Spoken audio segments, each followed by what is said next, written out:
दुर्वासा पवन आहारी थे, सब भोजन खाया, श्रद्धालु की श्रद्धा पूर्ण कीनी, ताते भोग लगाया। भावार्थ, ऋषि दुर्वासा जी ने गोपियों की श्रद्धावश भोजन किया, उनकी रुचि भोजन खाने की नहीं थी, ऐसा करने से व्रत भंग नहीं हुआ। अब भाई और बहनों, ये जो छोटी सी लाइन है ना, ये जो पीला पीला जो मार्का लगा रखा है, ये देखो हमारे और भी बहुत सारे कंसेप्ट क्लियर करेगी। इसीलिए परमात्मा साथ संगतियां रखवाते हैं कि ना जाने कौन सी बात का समाधान हमें कहां मिल जाए। दुर्वासा ऋषि के बारे में क्या कह रहे हैं परमात्मा? ऋषि दुर्वासा जी ने गोपियों की श्रद्धावश भोजन किया था, उनकी रुचि भोजन खाने की नहीं थी, ऐसा करने से व्रत भंग नहीं होता।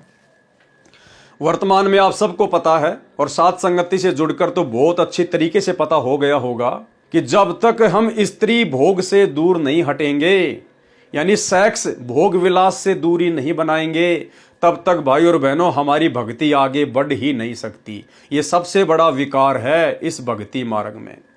गुरुदेव भगवान कहते हैं, भग भोग्या भग उपजय, भग से बचा न कोई, जो कोई भग से बचे भगत कहावै सोई। फिर गुरुदेव भगवान कहते हैं कि आग पराई आपनी, हाथ दिए जल जाए, स्त्री पराई हो या आपनी, उसको भोगे सब कुछ जाए, सब कुछ नष्ट हो जाता है। तो भाई और बहनों, इस स्त्री भोग से दूर हुए बिना आप और हमारी भक्ति आगे बढ़ ही नहीं सकती। मालिक ने तो अपनी वाणी में यहां तक कह दिया कि जब तक आप इस भोग क्रिया से दूर नहीं हटोगे, आप तो भगत भी नहीं कहलाओगे, भगत भी, चाहे आपको कोई भी नाम क्यों ना मिल गया हो। तो भाई और बहनों, सात संगतियों में गुरुदेव भगवान की विशेष रजा हो रही है।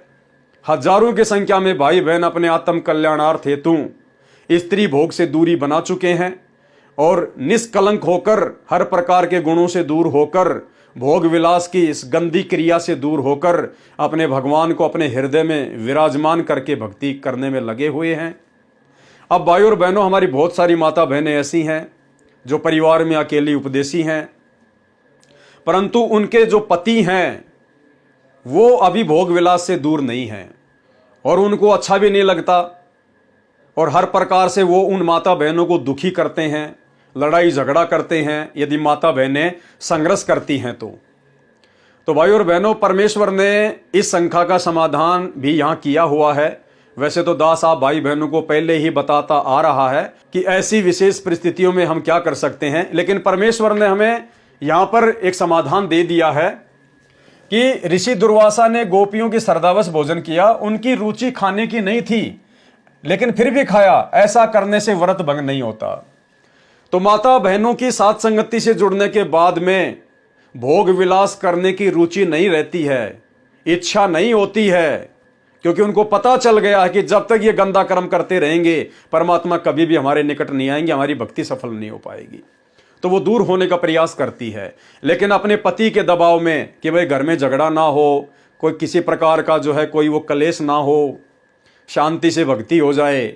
तो भाई और बहनों, यहां पर परमात्मा ने उन माता बहनों को हल्की सी छूट दी है कि यदि आपकी रुचि भोग विलास करने की नहीं है और यदि आप अपने पति के दबाव में भोग विलास करती हैं, आपको करना पड़ता है, तो ऐसे में आपका संकल्प खंड नहीं होता है, आपकी भक्ति खंड नहीं होती है। क्यों? क्योंकि आपकी अंदर से रुचि नहीं है। ध्यान से समझिए लाइन को, उनकी रुचि खाने की नहीं थी, ऐसा करने से व्रत भंग नहीं होता है। लेकिन कोशिश करनी है फिर भी। पहली बात तो पूरा संघर्ष करो, पूरा प्रयास करो, तन मन से करो, क्या पता परमात्मा दया कर दे। और फिर भी आपको लगता है कि बात नहीं बनेगी, तो उसके बाद हम फिर परमेश्वर के कर कमल से लिखित इस लाइन का जो है सहारा ले सकते हैं कि भाई हमारी तो किसी भी प्रकार से गंदा कर्म करने की इच्छा नहीं है, लेकिन क्या करें, ये भक्ति नहीं करने देगा, नालायक, ज्यादा दुखी करेगा, परेशान करेगा, मार पिटाई करेगा, घर में लड़ाई झगड़ा रखेगा। तो फिर परमेश्वर ने कहा कि ऐसी मजबूरी वाली स्थिति में भोग विलास करने से जो है उसको दोष नहीं लगेगा, लेकिन संघर्ष आपने फिर भी पूरा करना है, सीधा सीधा समर्पण नहीं कर देना है। अब भाई और बहनों, इसका कोई दूसरा मतलब ना निकाल लेना। जिनके घरों में मांस पकाया जाता है, जिसका पति मांस खाता है, शराब पीता है, हुक्का बीड़ी पीता है, गुटखा खाता है, वो माता बहनें भी कहीं ये सोच लें कि भाई मेरी तो अंदर से खाने की इच्छा नहीं है, लेकिन क्या करूं, ये मेरा पति है, दुखी करता है, जबरदस्ती मुझे मांस खाने के लिए बोलता है, गुटखा बीड़ी के लिए बोलता है, तो लो मेरी तो इच्छा नहीं है, लो मैं भी थोड़ा सा खा लेती हूं, या मैं इसको शराब की बोतल पकड़ा देती हूं, या मैं तो मांस नहीं खाऊंगी लेकिन इसको मांस बना के दे दूं, क्योंकि मेरी तो इच्छा है ही नहीं। और गुरुजी ने कबीर सागर में लिखा ही हुआ है कि ऐसा करने से आपका व्रत खंड नहीं होगा। भाई और बहनों, वहां ये चीज लागू नहीं होगी। बीड़ी, गुटखा, मांस, नशा, अन्य किसी भी प्रकार की कोई मर्यादा है, आन उपासना, देवी देवताओं की पूजा, वहां पर यह फॉर्मूला लागू मत कर देना, अन्यथा भक्ति नष्ट हो जाएगी, खंडित हो जाएगी। ये केवल भोग विलास से संबंधित बात के लिए ही परमात्मा हमें हल्की सी छूट देते हैं। कहीं आप सोचो जी मेरा पति मांस खाता है, मुझे बनाने के लिए दबाव डालता है या खाने के लिए दबाव डालता है तो मेरा तो फिर व्रत खंड नहीं होगा, बिल्कुल खंडित हो जाएगा। अगर बाकी किसी भी मर्यादा में आपने जरा भी त्रुटि कर दी तो ये चीज ध्यान रखना। भावार्थ, ऋषि दुर्वासा जी ने गोपियों की श्रद्धावश भोजन किया, उनकी रुचि खाने की नहीं थी, ऐसा करने से व्रत भंग नहीं हुआ। श्रीमद् भगवद गीता में लिखा है कि योगी कर्म करता हुआ भी अकर्मी होता है। वास्तव में यह सब काल का जाल है, मन काल का सूक्ष्म रूप है।